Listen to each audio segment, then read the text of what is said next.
지난 주말 뉴욕 증시가 투자은행들의 잇따른 경기 전망 하향에 또다시 하락했습니다. 다우지수는 전일보다 1.5% 떨어진 1817.65포인트의 거래를 마쳤습니다. 지난 주말 유럽 증시도 일제히 폭락했습니다. 유럽 재정위기 해법을 놓고 프랑스, 독일 두 정상의 합의가 기대에 미치지 못한 가운데 미국 경제 성장률 하향 소식이 또다시 전해지면서 세계 경제 침체 우려에 투자 심리가 크게 위축됐습니다. 영국 증시는 1%, 독일 증시는 2% 급락했습니다. 김석동 금융위원장이 취임 후 8개월 만에 언론사로는 처음 서울경제와 가진 공식 인터뷰에서 지금의 위기는 금융이 아닌 실물 침체가 진앙이기 때문에 오래 갈 것이라며 이에 미리 대비해야 한다고 밝혔습니다. 지난 19일 뉴욕 외환시장에서 엔화 가치가 장중한 때 달러당 75엔대까지 치솟으며 역대 최고치를 기록했습니다.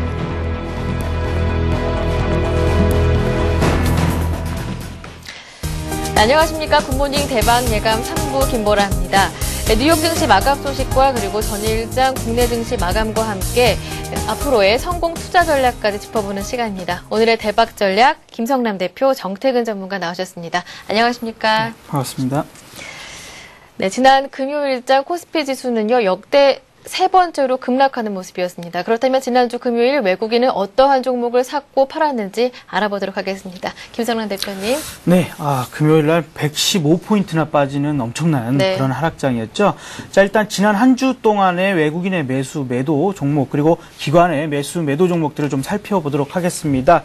자, 외국인부터 보면은요, 지난 한 주 동안 삼성전자를 가장 많이 매수하는 형태를 보였습니다.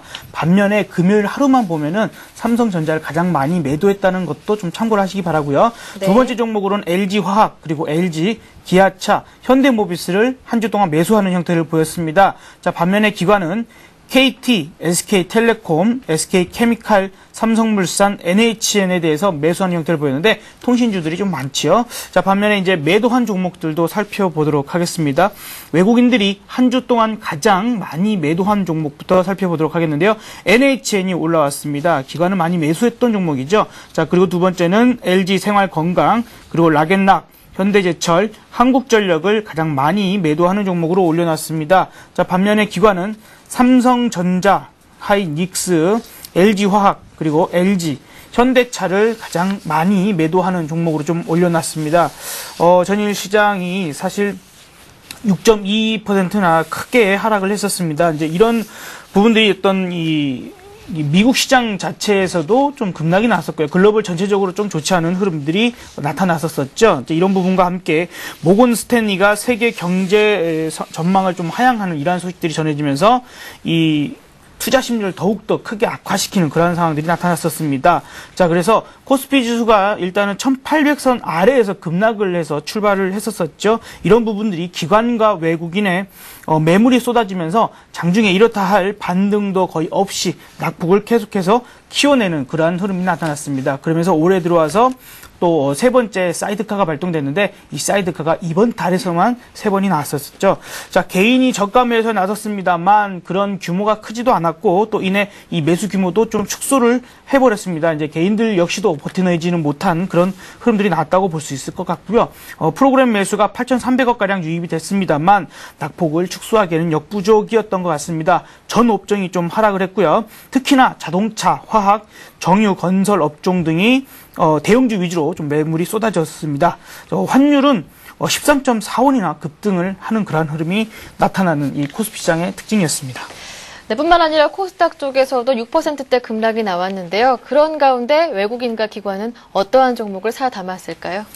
네, 참 지난 한 주 동안도 정말 힘든 한 주가 아니었지 않습니까? 근데 이제 이런 부분에 있어서 코스닥에서 외국인과 기관이 매수한 종목들, 한 주 동안에 매수한 종목들 살펴보도록 하겠는데요.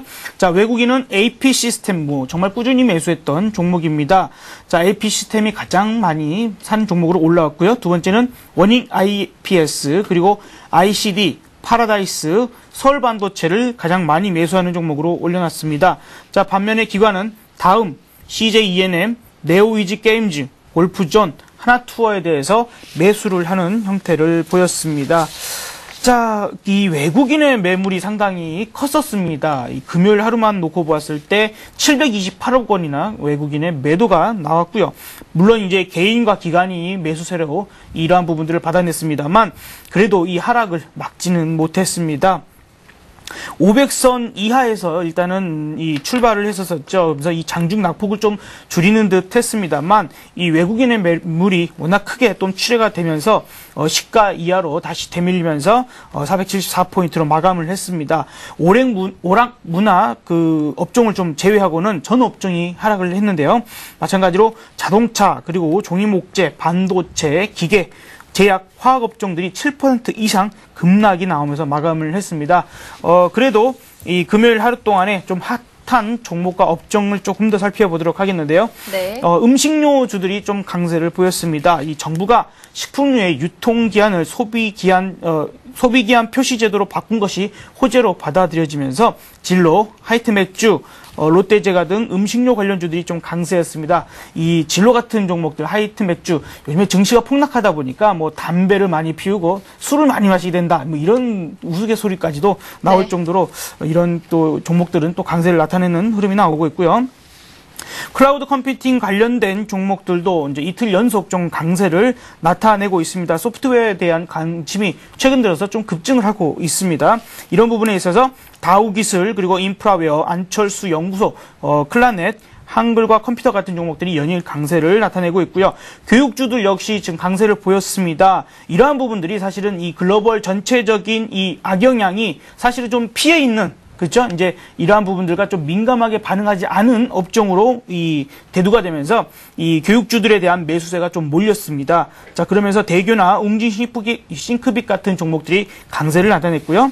엔터주들도 강세를 나타냈습니다. 뭐 최근 들어서 사실 시장의 어떤 이 경기적인 부분들과 조금은 다르게 좀 해석을 하는 부분들이 많이 나타나는 것 같고요. 그 다음에 한류 열풍들이 아주 뜨겁죠. 근데 이런 부분들이 유럽 그리고 미국까지도 전해지면서 디지털 음원 판매에 대한 실적 호전이 좀 기대되면서 로엔 그리고 소리바다, 네오이즈 인터넷, KT 뮤직, 예당 같은 관련주들이 연일 강세를 보이고 있습니다.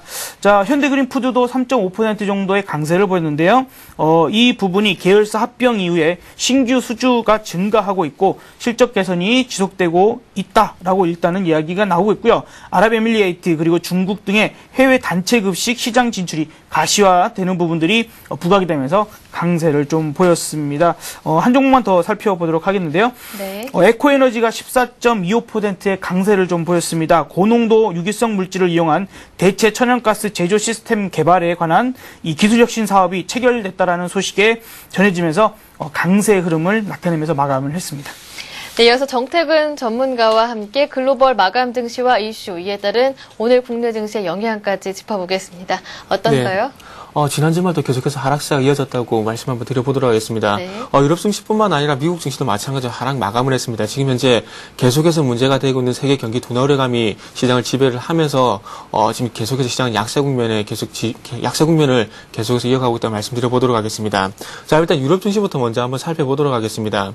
유럽 증시 같은 경우도 하락 출발했습니다. 유럽은행권에 대한 우려가 계속해서 발생을 했고요. 그리고 전일 발표된 미국의 제조업 그리고 고용지표 둔화가 세계 경제 둔화 우려감을 부각시키면서 급락세가 또 이어졌습니다. 그래서 업종별로 봤을 때는 경기에 민감한 자동차주 그리고 정유주가 약세를 보였고요. 장중 그래서 그 3%에서 또 4%의 낙폭을 상당히 확대시키는 모습을 보여줬는데 장중에 조금 긍정적인 소식이 나왔습니다. 유럽 재정위기 해소를 위한 공동 유로본드 발행을 위한 입법안을 내놓을 것이라는 소식이 나오면서 한때도 상승 전환하는 모습을 보여줬습니다. 하지만 아직까지 이런 부분이 큰 호재가 되지 못하면서 다시 한번 하락 전환하면서 마감을 했고요. 그러면서 독일 같은 경우 독일, 영국, 프랑스 주요 3대 증시는 1%에서 2% 정도 하락폭을 확인하면서 마감을 했습니다.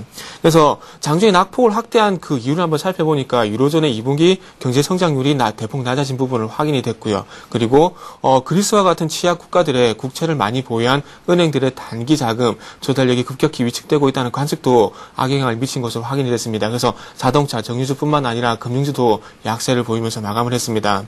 특히나 독일 증시 같은 경우는 장중에 2009년 11월 이후 최저 수준까지 급락하는 모습을 보였습니다. 그만큼 시장이 현재 좋지 못하다는 것을 확인할 수 있는 부분이라고 말씀드려야 될 것 같습니다. 그래서 유로본드에 관한 소식을 좀 추가적으로 언급을 해드린다면 유럽연합 집행부가 공동 유럽 채권 발행 타당성을 담은 보고서를 완료하면서 입법 초안을 제출할 것이며 그동안 독일의 반대가 있었지만 이제는 압박하기 시작했다고 소식이 나왔습니다.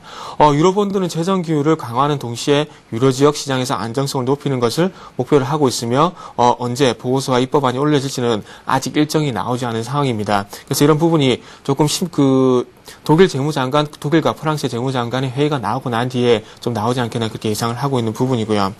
현재 그 유로본드 같은 경우에는 그 지난 16일 날 독일과 프랑스 정상회의에서 메르켈 총리가 최후의 수단을 쓸 때가 아니라면 당장은 도입하지 않을 것이라면서 일단 결론이 난 상황입니다. 그래서 이후에 어떤 결과가 나올지 상당히 주목을 해봐야 될 것 같습니다. 그래서 현재 가장 많이 언급되고 있는 유로본드 발행 모델 같은 경우에 브뤼셀에 있는 브루겔 연구소가 연구한 블루레드 본드 모델이 지금 현재 언급이 되고 있습니다.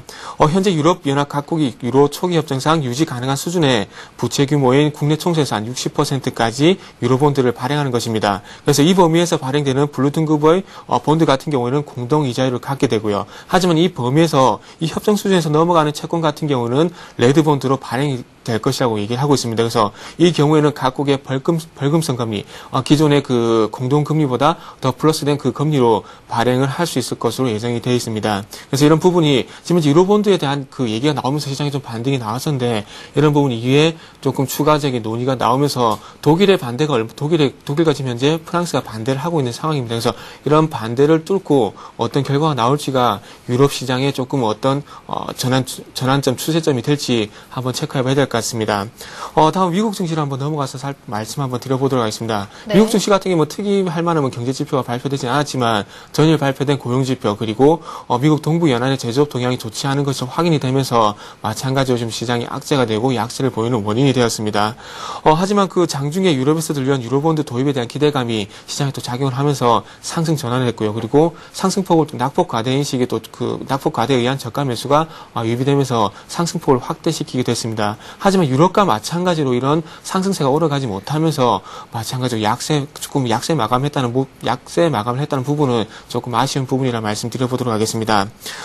모건 스탠리에서 JP모건과 시티가 미국의 GDP 성장률을 하향 조정한 부분이 악재가 됐습니다. 그래서 이런 그 하향 조정을 하면서 글로벌 경기 하강에 대한 우려감이 다시 고조가 됐습니다. 그래서 이런 부분이 악재가 됐고 그리고 HP의 그 어떤 그 얘기가 HP에 대한 소식이 또 악재가 됐고요. 그리고 HP가 20% 넘게 하락한 부분이 다우지수 그리고 미국의 3대 지수를 끌어내리는 요인으로 작용을 했습니다. HP는 1980년 이후에 장중 가장 큰 낙폭을 기록을 했습니다. 실적 부진과 함께 구조조정 계획을 내놓은 부분이 조금 그 시장에서는 안 좋게 해석이 됐는데 스마트폰과 태블릿 PC 사업에서 철수를 하고 PC 사업 부분을 떼어낼 수 있다고 밝히면서 어떤 기대보다는 우려가 커진 모습을 확인할 수 있었고요. 그리고 사업 재편 이후에 정상적인 경영이 가능할 때까지 최대 18개월 정도 시간이 걸릴 것이라는 부분이 어떤 그 HP에 안 좋은 영향을 미쳤고 그리고 HP가 급락을 하면서 다우지수 마찬가지로 끌어내린 요인으로 작용을 했습니다. 그래서 업종별로 봤을 때 기술주 그리고 금융주가 하락을 또 주도하는 모습을 확인할 수 있었고요. 모건 스탠리에서 JP모건도 미국의 경제 성장률을 낮췄는데 그 부분에 대해서 조금 말씀을 드린다면 3분기는 조금 그 긍정 시장 예상치도 발표가 되겠지만 4분기에는 종전의 2.5%에서 1%로 하향 조정을 했고요. 그리고 2012년 미국 경제 성장률도 마찬가지로 1.5%에서 0.5%로 하향 조정을 했습니다. 미국 경제의 리세션 위험이 명백히 증가했다는 것을 이유로 밝혔고요. 소비 심리가 위축이 되고 가계부가 악화되고 있다는 부분을 지적하게 됐습니다. 그래서 JP모건뿐만 아니라 시티그룹도 올해 미국 경제 성장률을 전망치를 1.7%에서 1.6%로 소폭 하향 조정을 했습니다. 정치적 기능 마비와 재정 긴축 조치 전망이 이유라고 밝혔는데 이렇게 지금 현재 그 월가에 나오는 그 대형 투자은행들이 미국의 경제 성장률을 지금 하향 조정을 하고 있습니다. 그만큼 어떤 그 시장을 압박하는 요인으로 좀 봐야 될 것 같은데 그만큼 어떤 그 월가뿐만 아니라 어떤 시장 전체적으로 봤을 때 시장의 큰 이벤트를 현재 원하고 있다는 것으로 해석을 하는 게 좋을 것 같습니다. 그래서 어떤 그 지금의 시장 하락 추세, 시장 심리가 상당히 좋지 않은데 이런 시장 심리를 한 방에 뚫으려고 하면은 어떤 그 제조업 지표라든지 그리고 실적 부분보다는 어떤 그 시장의 큰 전환점이 될 수 있는 큰 이벤트가 한번 나와야 될 것 같습니다. 그래서 어떤 2008년 리만 브라더스 그런 사태처럼 부도로 가기보다는 미국의 신용 등급이라든지 이런 부분이 마무리가 되면서 유로본드가 도입이 된다든지, 그리고 어떤 시장에서 어떤 원하고 있는 어떤 3차 부양책이 나올지는 아직 미지수겠지만 어떤 시장을 전환점이 될 수 있으면 그 해결책이 나와줘야 시장이 돌려줄 수 있을 것 같습니다. 그래서 미국 증시뿐만 아니라 유럽 증시도 지금 현재 계속해서 하락을 하고 있는데, 어떤 지수 포인트보다는 어떤 대외선 포인트, 어떤 전환점 포인트가 나와야 될 것으로 지금 현재 예상이 되고 있습니다. 그래서 계속해서 시장을 확인할 때 어떤 긍정적인 얘기가 나온지를 계속해서 체크를 해봐야 될 것 같습니다. 네, 이렇게 글로벌 이슈까지 점검해봤습니다. 여기서 두 전문가의 오늘장 전략을 들어보기 이전에 각 증권사들은 어떠한 의견을 내놓고 있는지 증권사 리포트부터 알아보겠습니다.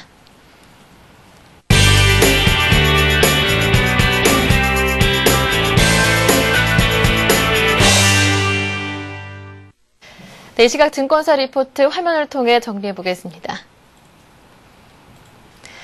우리투자증권은 현 시장이 글로벌 경기 침체를 현실화하는 과정에 직면해 있다고 밝혔습니다. 이에 따라 빠르게 낮아지는 펀더멘털 눈높이와 밸류에이션이 국내 주식시장의 버팀목이 되고 있다고 강조했는데요. 또한 각국의 대응책 모색도 빨라질 수 있어 변동성 축소 여부에 따른 탄력적인 대응 전략을 지속하자고 조언했습니다. 투자 전략으로는 내수주를 메인으로 하고 일부 낙폭 과대 대형주의 단기 트레이딩을 병행해보자는 의견을 제시했습니다. 삼성증권은 국내 증시가 2차 급락으로 인해 고민이 깊어졌다고 밝히며 상대적으로 낙폭이 컸던 두 가지 이유를 분석했는데요. 첫째, 반등폭이 높았고, 둘째, 기대했던 연기금 매수세가 부재했음을 들었습니다. 그리고 글로벌 경기 둔화가 국내 기업이익의 하향 조정으로 이루어진다고 하더라도 현재 주가 수준은 가격 매력이 높다고 판단했는데요. 이에 추격 매도보다는 안정을 기다리는 전략이 필요하다는 의견을 제시했습니다. 신한금융투자는 유럽과 미국의 악재들이 끊이지 않고 상존하고 있어 글로벌 시장이 그에 따른 정책 마련을 기대하고 있다고 밝혔습니다. 이에 26일 예정된 벤 버냉키 의장의 잭슨홀 연설과 9월 초 오바마 대통령의 경기 부양책 제시에 주목하자고 조언했는데요. 다만 정책 모멘텀 작용 시까지는 보수적 대응이 필요하다는 의견을 제시했습니다.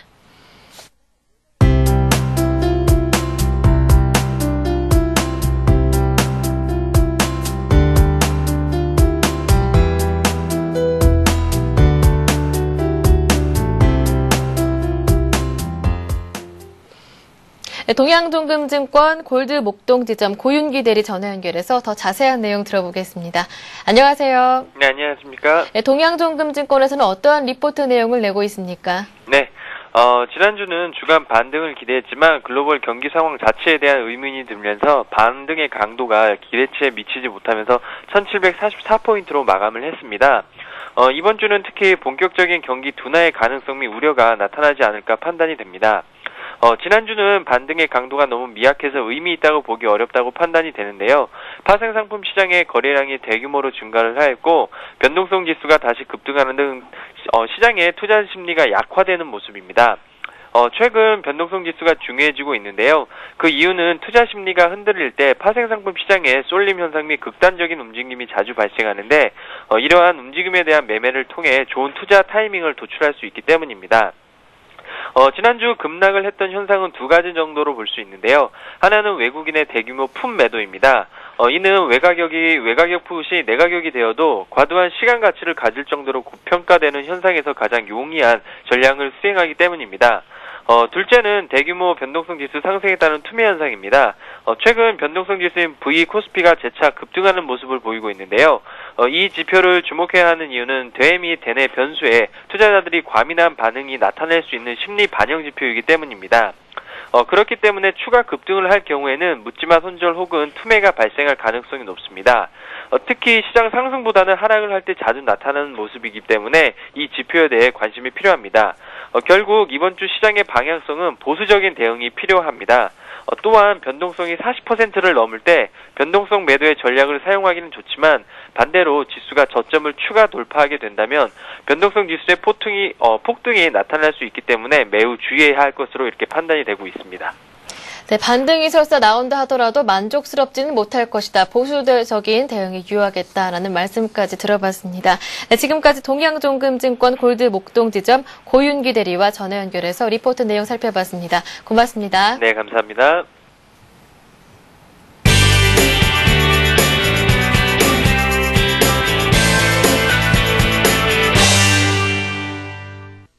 네, 계속해서 오늘의 투자 전략 이어가겠습니다. 그렇다면 오늘의 투자 전략은 어떻게 세워보는 게 좋을 것인지 김성남 대표의 의견부터 들어보겠습니다.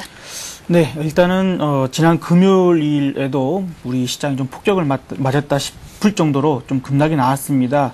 자, 그러면서 사이드카가 또 발동이 됐었죠. 근데 한 가지 특징적인 게 뭐냐면 그 지난번에 이제 그 지난주였죠. 그래서 그때 사이드카가 발동이 됐을 때는 그래도 장중에 그 시점 이후로 좀 낙폭을 줄이는 움직임이 좀 나왔었거든요. 근데 이번 같은 경우는 그런 흐름조차도 거의 나오질 못하고 더 밀리는 그러한 흐름들이 나타났었습니다. 그만큼 시장의 어떤 이 상승을 혹은 반등이 나올 수 있는 그런 모멘텀들이 상당히 부족하다라고 좀 보시는 게 맞겠고, 이것이 한번 무너진 어떤 시장에 대한 신뢰가 상당히 회복되기 어려운 그러한 부분들을 좀 나타내는 것 같습니다.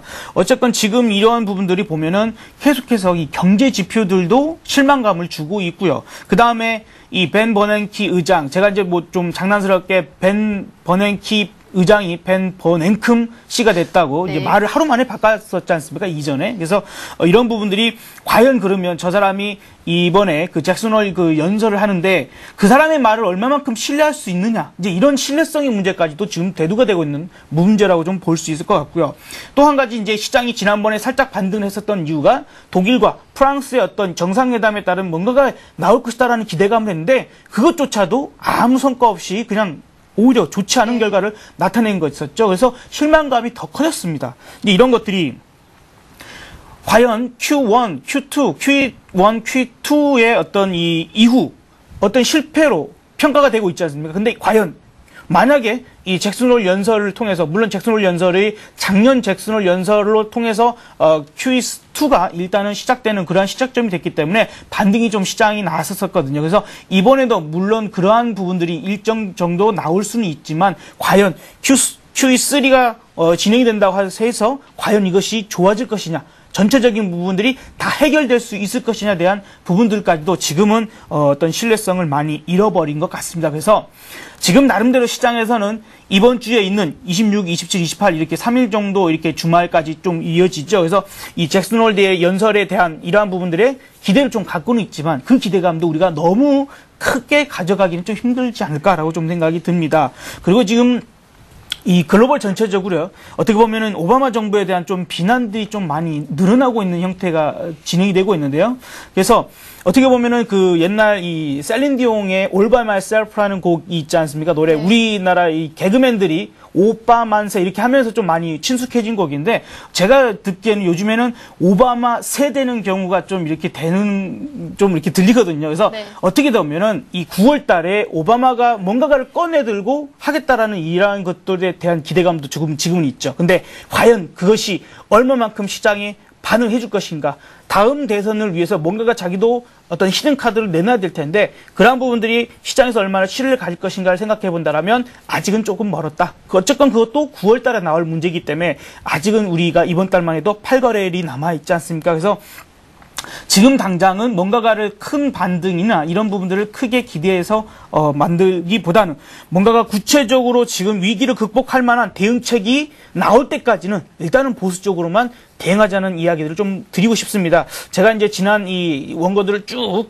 다시 한번 훑어봤더니요, 8월 4일 아침 방송부터 시작해서 현금 비중을 확대하자는 말씀을 드렸더라고요. 근데 시장이 이렇게 급락을 해버렸기 때문에 아마 그러한 부분들의 전략을 제대로 실행했던 분들이 거의 없을 것 같아요. 그죠? 그래서 지금의 많은 분들이 어려움을 처해 계신 것 같고, 또 종목 상담이랄지 여러 많은 분들이 좀 어려움들을 호소해 오는 경우들이 많습니다. 지금 상당히 많이 힘드시겠지만은 어쨌건 이번 주에 이것이 지금 쌍바닥으로 다시 한번 반등을 줄 것이냐, 아니면 저점을 깨고 내려갈 것인지가 이번 주, 그리고 이제 이번 달이 이제 얼마 안 남았습니다만 그걸로 인해서 결정이 될 겁니다. 그러면 우리가 일단은 시장을 무조건 이렇게 될 거야 저렇게 될 거야 예측하기보다는 항상 그런 예측들이 어떻게 보면 틀어지면서 그러한 부분들에 대한 대응이 잘못됐거든요. 차라리 이제 지금부터라도 그러지 말고 그러면 이제부터라도 대응을 하자. 이런 쪽으로 조금은 더 초점을 맞추셔가지고 가지고 있는 종목에 대해서 좀 대응을 하는데 집중하셨으면 좋겠습니다. 그래서 어쨌건 반등이 나온다라면 반등에 따른 현금 비중 확대 전략은 아직도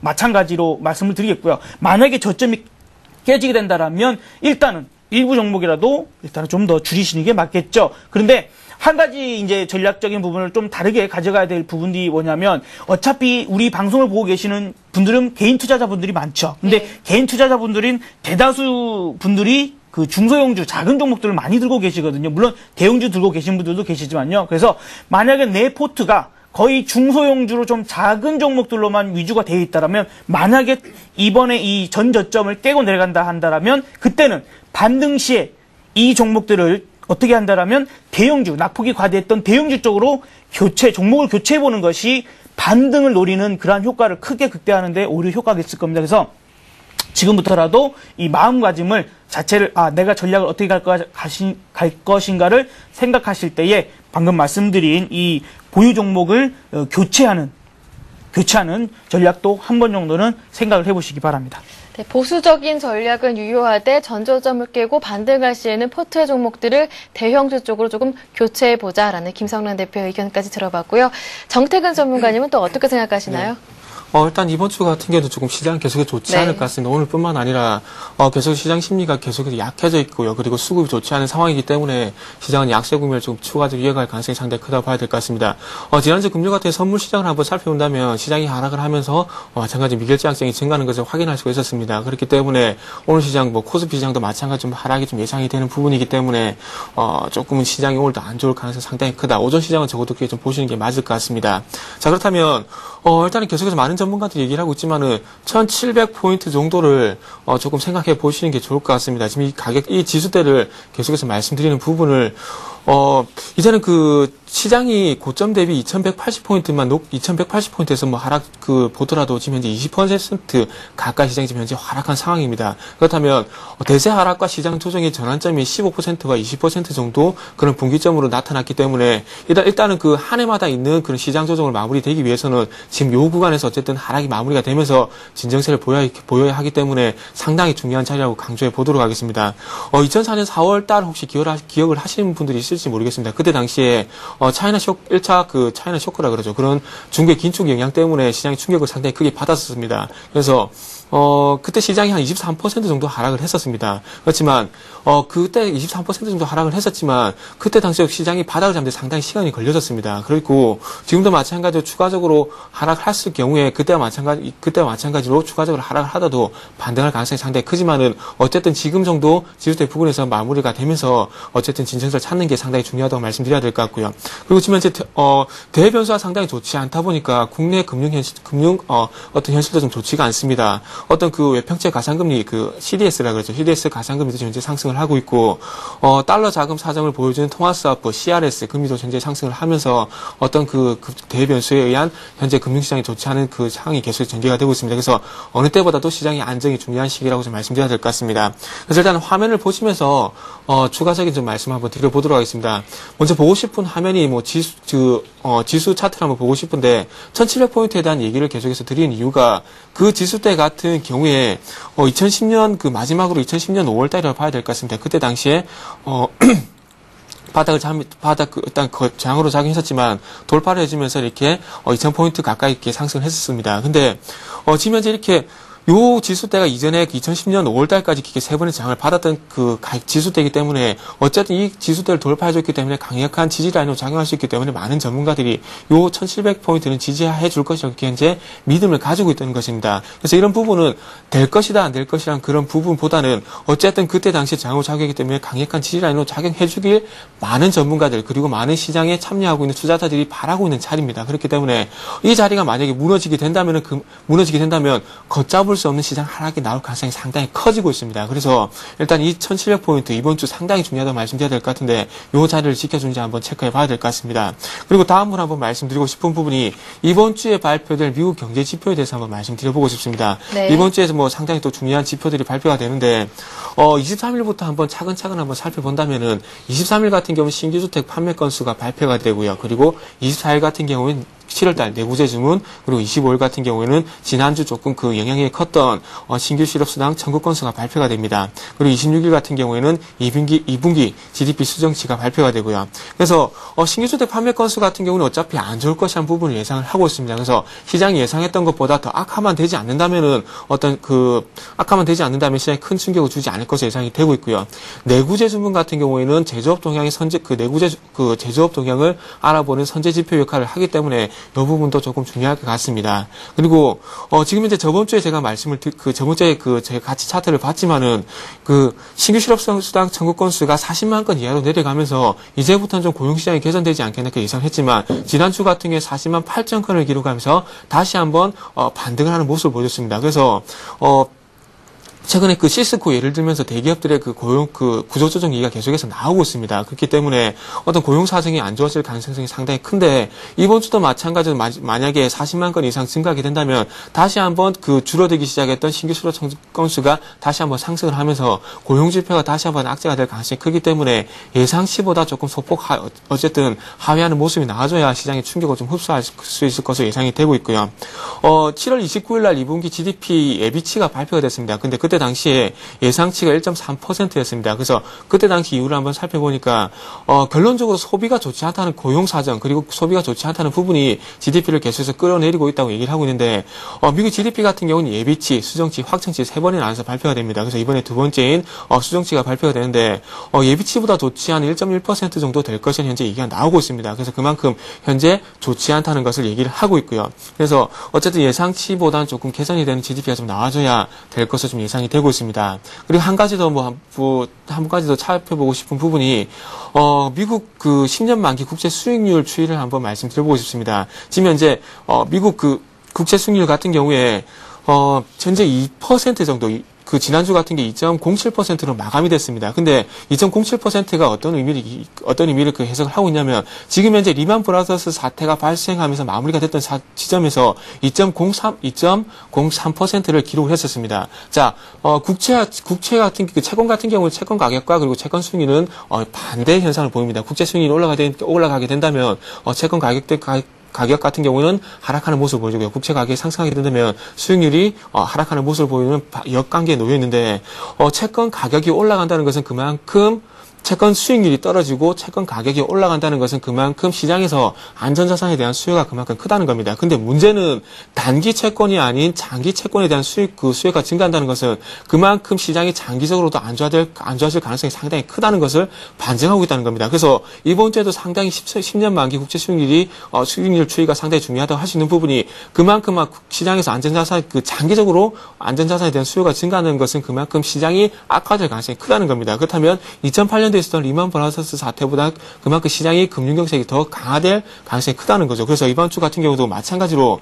10년 만기 국채 수익률을 꼭 체크를 하시고 그리고 이 수익률이 다시 한번 증가를 하는지가 시장의 반등 전환 포인트가 될 가능성이 상당히 크다고 봐야 될 것 같습니다. 그래서 어느 때보다 미국의 10년 국채 만기 수익률도 중요할 것이라 지금 현재 예상을 하고 있습니다.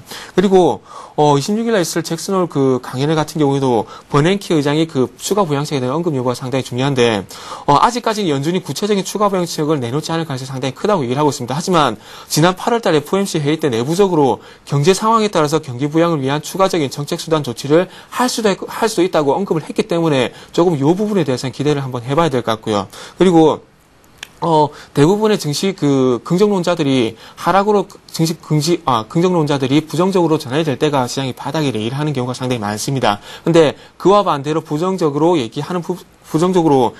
부정론자들이 또 긍정적인 얘기를 할 때도 좀 전환 포인트가 될 가능성이 상당히 큽니다. 그래서 지난 주말 같은 경우에 닥터둠이라 할 수 있는 마크 파버가 주식시장이 반등할 것이라는 얘기를 하고 있습니다. 그래서 주식시장 결국 반등할 것이면 국채나 현금보다 주식 투자 가치가 더 높아질 수 있다고 얘기를 했습니다. 그래서 이런 부분이 조금 비관론자가 긍정적인 얘기를 했기 때문에 이런 부분도 한번 기대해 봐야 될 것 같고요. 그리고 23일 날 독일과 프랑스의 재무장관 회동이 있는데 이때 재정정책 감축이나 새로운 금융 거래세 도입을 제안을 하면서 어떤 금융 거래세 도입 제한 등이 구체화될 가능성이 상당히 큰데 여기에서 어떤 유로본드에 대한 언급이 나올지도 한번 체크해 보시는 게 좋을 것 같고요. 그래서 이런 입법 초안을 일단 이런 재무장관 회의 이후에 제시할 예정인데 재무장관 회동도 그만큼 중요할 것 같습니다. 시장을 조금 위축시킬 수 있는 금융 거래세가 도입이 될지 아니면 유로본드에 대한 얘기가 나오면서 시장을 좀 안정을 찾아갈지 이 부분도 상당히 중요할 것 같습니다. 그래서 오늘뿐만 아니라 이번 주는 전체적으로 봤을 때 시장에 영향을 미칠 수 있는 대외 변수를 한번 체크해 보시는 게 좋을 것 같습니다.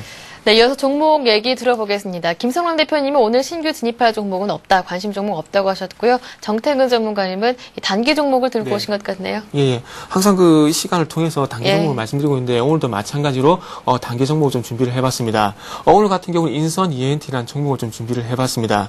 인선 ENT 같은 경우에 건축 폐기물 수집, 운반 중간 처리 및 폐하수권 재활용 사업을 하고 있습니다. 그래서 재생이라든지 그리고 폐기물 처리에 관한 그런 테마가 나올 때마다 급등하는 반응을 하는 테마가 형성이 되는 종목인데 최근에 이런 테마와 상관없이 추세가 상당히 좀 괜찮습니다. V자 반등이 계속해서 이루어지고 있기 때문에 가지고 나와봤습니다. 그래서 다음은 차트를 보면서 추가적으로 한번 기술적인 부분을 설명해 보도록 하겠습니다. 인선 ENT 같은 경우에 조금 전에 말씀을 드렸듯이 V자 반등이 계속해서 이어지고 있는 종목입니다. 그래서 지금 이제 화면을 보시게 된다면은 V자 반등이 이렇게 이어지고 있는 것을 확인할 수가 있고요. 그리고 지금 이 종목 같은 경우에 241선이 조금은 계속해서 저항으로 작용하고 있습니다. 올해 5월달 그리고 최근에 같은 경우 7월 말 경우에도 조금 241선의 저항으로 작용했는데 V자 반등이 조금 이틀간 조정을 보였지만은 최근에 이때간 조정이 보였지만은 어제 같은 경우에 지난주 금요일이죠. 거래량이 증가를 하면서 조금 반등의 여지는 남겨뒀다는 겁니다. 그래서 241선 오늘 만약에 돌파를 하게 된다면 예상외로 강한 흐름이 다시 한번 나올 가능성이 크기 때문에 조금 단기적으로 한번 241선의 돌파 가능성을 주목을 하면서 단기적으로 접근해 보도록 하겠습니다. 그래서 매수가 같은 경우에 3,550원에서 3,600원 정도 241선이 될 수가 있겠죠. 이 정도 매수가를 설정해 보고 싶고요. 그리고 121선이 있는 3,500원에 손저가 라인을 형성을 하고요. 그리고 목표가 같은 경우에는 항상 매수가 대비 5% 말씀드리고 있는 3,750원에 목표가를 한번 제시해 보도록 하겠습니다. 네, 이렇게 오늘장 관심 종목까지 확인해 봤습니다. 지금까지 김성남 대표, 정태근 전문가와 함께했습니다. 두 분 고맙습니다. 네, 감사합니다. 네, 굿모닝 대박 예감 3부 순서는 여기까지입니다. 저는 내일 아침 5시 59분에 다시 찾아뵙겠습니다. 고맙습니다.